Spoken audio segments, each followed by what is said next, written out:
The cobbled streets of Düsseldorf lay cloaked in an unnatural silence. The usual hustle and bustle of the city had been replaced by an eerie stillness, as if the very air was holding its breath. The street lamps cast long, ghostly shadows on the cobblestones, creating an atmosphere thick with dread. It was a city gripped by fear, where every creak and whisper seemed amplified in the oppressive quiet. The residents, once accustomed to the rhythmic flow of daily life, now found themselves prisoners of an unseen terror that lurked in the darkness. Fear, thick and suffocating, hung in the air. It was a palpable presence, wrapping itself around the city like the dense fog that rolled in from the Rhine. People hurried through the streets, heads down, avoiding eye contact as if acknowledging the fear would make it more real. Conversations were hushed, and laughter had become a distant memory. The once vibrant city had turned into a shadow of its former self, haunted by the specter of an unknown predator. A city accustomed to the peaceful flow of the Rhine found itself held captive to an unseen terror. The river, which had always been a symbol of life and continuity, now seemed to carry an undercurrent of dread. The waters, once a source of comfort, now mirrored the city's anxiety, their dark depths hiding secrets that no one dared to uncover. The people of Düsseldorf were trapped in a waking nightmare, their lives overshadowed by the fear of what lurked in the night. Children whispered warnings of a monster, their nightmares haunted by the Vampire of Düsseldorf. Tales of a sinister figure who prowled the streets at night had spread like wildfire, fueled by the vivid imaginations of the young and the fearful whispers of the old. Parents clutched their children tightly, forbidding them from venturing out after dark. The stories, though terrifying, were not mere fabrications. They were rooted in a grim reality that had begun to unravel the very fabric of the community. This was no mere figment of folklore. The terror that gripped Düsseldorf was all too real, a living nightmare that had taken on a life of its own. The city, once a beacon of culture and progress, had become a hunting ground for a predator whose thirst for blood knew no bounds. The streets, now shrouded in darkness and fear, bore silent witness to the horrors that unfolded under the cover of night. A living nightmare stalked the night. The figure, elusive and shadowy, moved with a predatory grace, blending seamlessly into the darkness. He was a phantom, a ghost that slipped through the fingers of those who sought to catch him. The people of Düsseldorf lived in constant fear, knowing that the monster could strike at any moment, leaving behind a trail of blood and despair. The city had become a labyrinth of terror, where every corner held the potential for unspeakable horror. His name was Peter Kürten, a man whose depravity would forever stain the city's history. Born into a life of hardship and abuse, Kürten's early years were marked by violence and cruelty. As he grew older, his dark impulses began to surface, leading him down a path of unimaginable evil. His crimes were not just acts of violence, they were expressions of a twisted mind that found pleasure in the suffering of others. Kürten's reign of terror would leave an indelible mark on Düsseldorf, a grim reminder of the darkness that can lurk within the human soul. His crimes, a gruesome tapestry of murder, assault, and vampiric bloodlust, shook Germany to its core. Each act of violence was more brutal than the last, a macabre display of his insatiable hunger for blood. The police, overwhelmed and outmatched, struggled to piece together the clues that would lead them to the monster. The city was gripped by a collective hysteria as the body count continued to rise, and the true extent of Kürten's depravity became horrifyingly clear. The Vampire of Düsseldorf had turned the city into his personal hunting ground, leaving a trail of devastation in his wake. This is the story of Peter Kürten, the Vampire of Düsseldorf. It is a tale of horror and madness, of a city brought to its knees by a man whose thirst for blood knew no bounds. But it is also a story of resilience, of a community that, despite the terror that gripped it, refused to be broken. The people of Düsseldorf, though haunted by the specter of Kürten's crimes, would eventually find the strength to reclaim their city and their lives. This is their story, a testament to the enduring human spirit in the face of unimaginable evil. It is a descent into the darkest recesses of the human soul, a journey through the mind of a man whose capacity for evil seemed boundless. As we delve into the life and crimes of Peter Kürten, we will uncover the factors that shaped him, the events that drove him to commit such heinous acts, and the impact his reign of terror had on the city of Düsseldorf.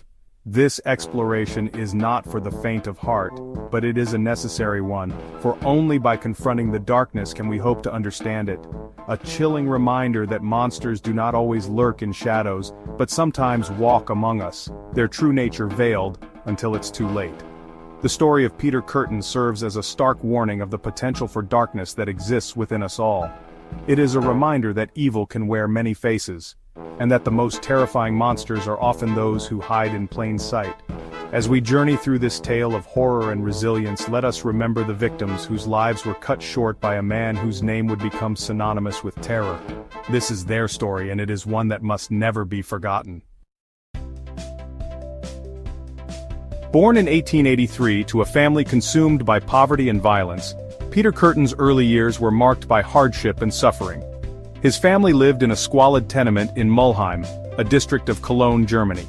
The environment was harsh, with overcrowded living conditions and a constant struggle for basic necessities.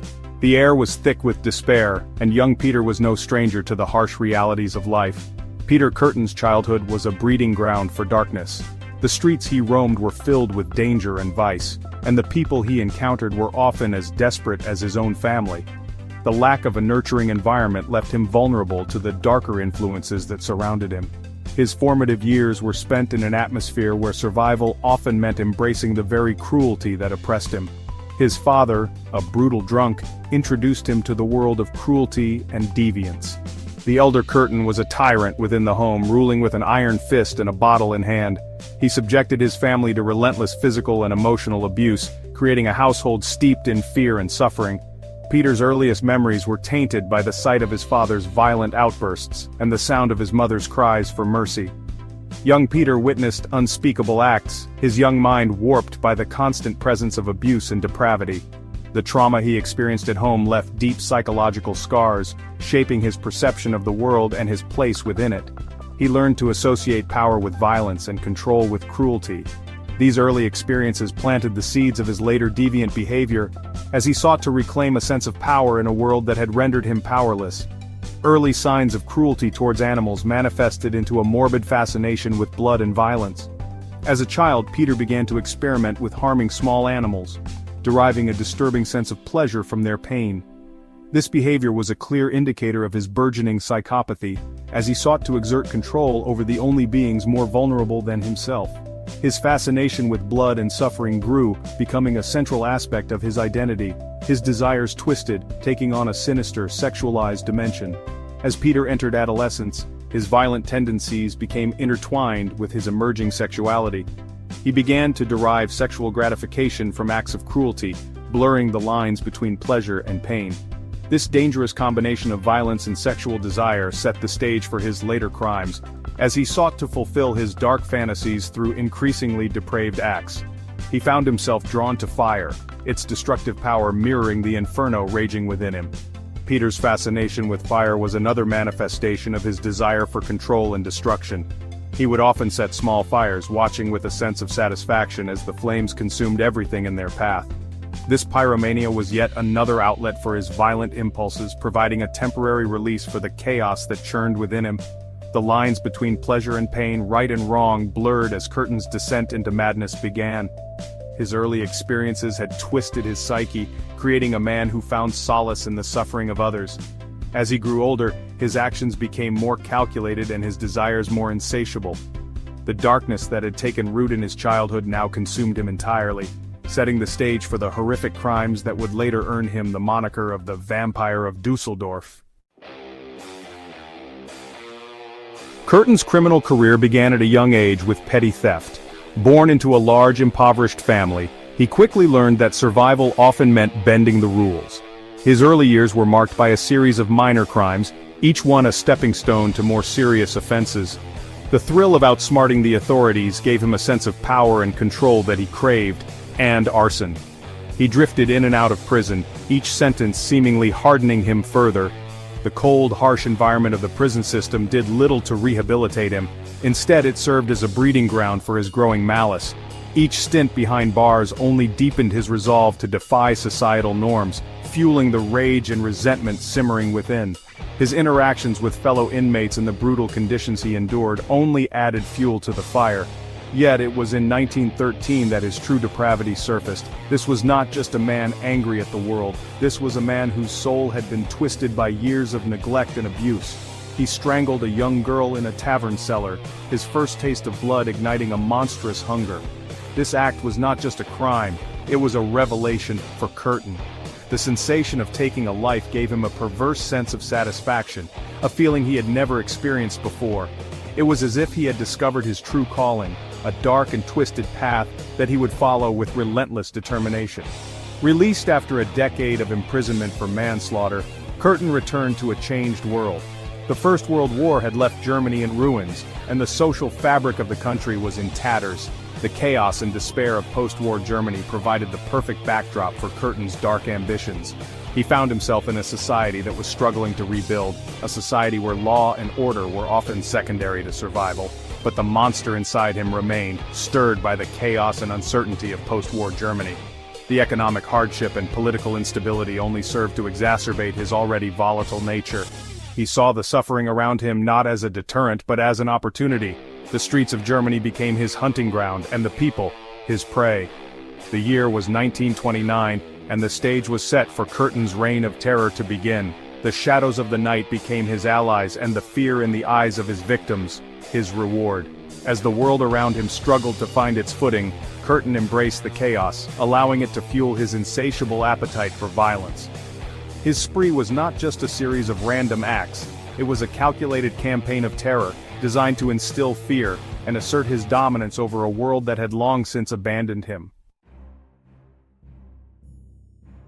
The first victim of Kürten's return to darkness was 9-year-old Christine Klein. Lured away from her home, she was brutally murdered, her body left in a secluded area near the Rhine. The brutality of the crime, the innocence of the victim, sent shockwaves through Düsseldorf. The police, faced with a crime of unspeakable savagery, launched a massive manhunt. Little did they know their quarry was already planning his next move, the taste of blood reawakening a thirst that could only be quenched by more.